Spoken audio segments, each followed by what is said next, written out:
Hey everyone, today we're going to do something a little different. We're going to deconstruct a story. We've got a set of 24 cinematic prompts that are basically a blueprint for a short film about a conflict.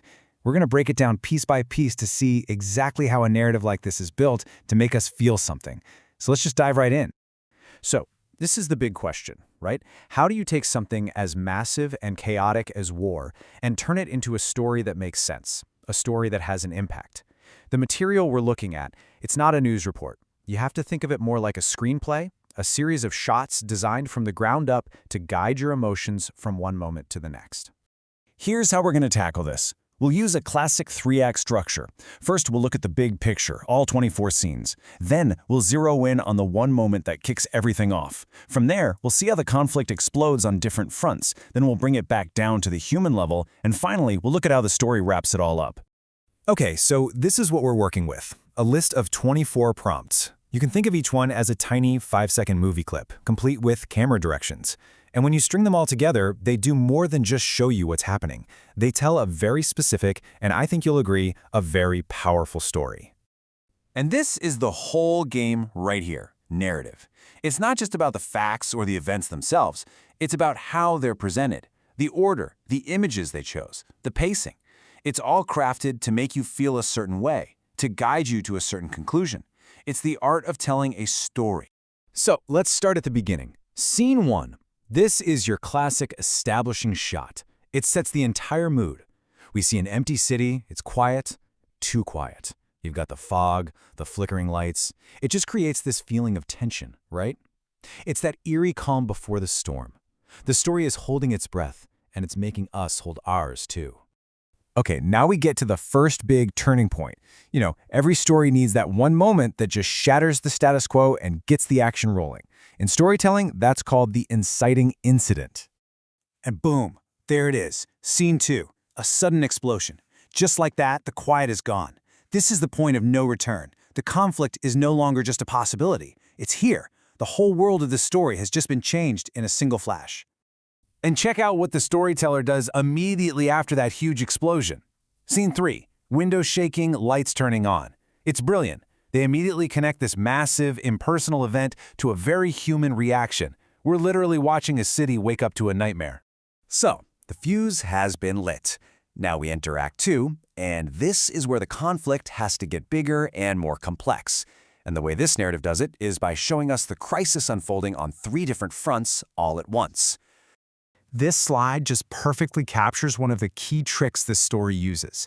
It constantly cuts between the macro view, the leaders in a war room moving pieces on a map, and the micro view, actual people huddled together in a bunker. By showing us both the powerful and the powerless, the story gives us a sense of the truly devastating scale of what's happening. First up, we have the front we all recognize, the physical one. Scene 5 gives us tanks in the snow with soldiers. It's that classic, almost timeless image of war. We see it, and we instantly know what we're looking at.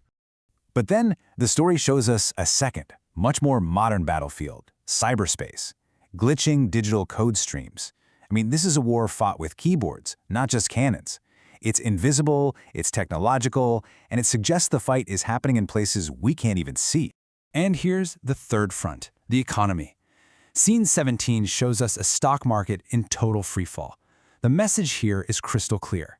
This conflict isn't just on the battlefield. It's hitting global markets, it's affecting economies everywhere. And now the pace just picks up like crazy. Scene 12 throws us into a media frenzy, a blur of news screens and headlines. It's designed to make you feel overwhelmed, to create this sense of chaos and information overload. The tension keeps ratcheting up. Scene 11 shows the city's power grid failing. And notice, the lights don't just flicker, they go out. It's this incredibly powerful symbol of society itself being plunged into darkness. And to cap this whole sequence off, Scene 23 gives us this image, a world map, with the conflict spreading like a virus. The visual tells us everything we need to know. This is not a local problem anymore. It's a full-blown global crisis. The stakes are now as high as they can get. So after showing us all of that chaos on a massive scale, the narrative does something really, really smart. It zooms way back in. Because to make us really care, it knows it has to ground this huge story in small, personal, human moments. Just look at this detail from scene 22. We don't see soldiers in the heat of battle, we see them resting. The prompt even specifies subtle breathing movement. It's such a quiet, vulnerable moment that reminds you that under all the gear, these are just tired human beings. And then you have scene 13. It's just quiet. It's somber. The action stops, and we're just forced to look at the aftermath, at the destruction. This shot isn't about the excitement of the explosion. It's about its sad, lingering consequences. It's a huge emotional moment in the story.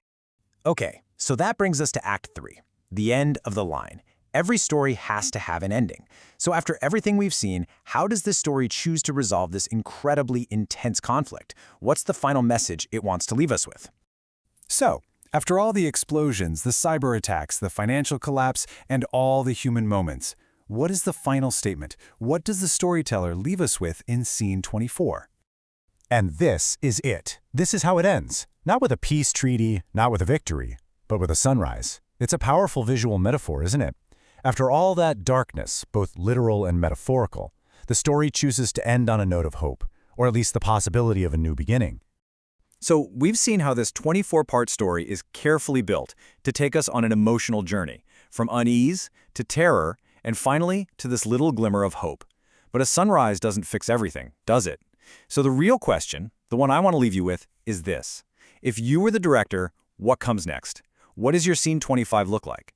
Because your answer probably says a lot about what you think happens after the sun comes up on a world that's been changed forever.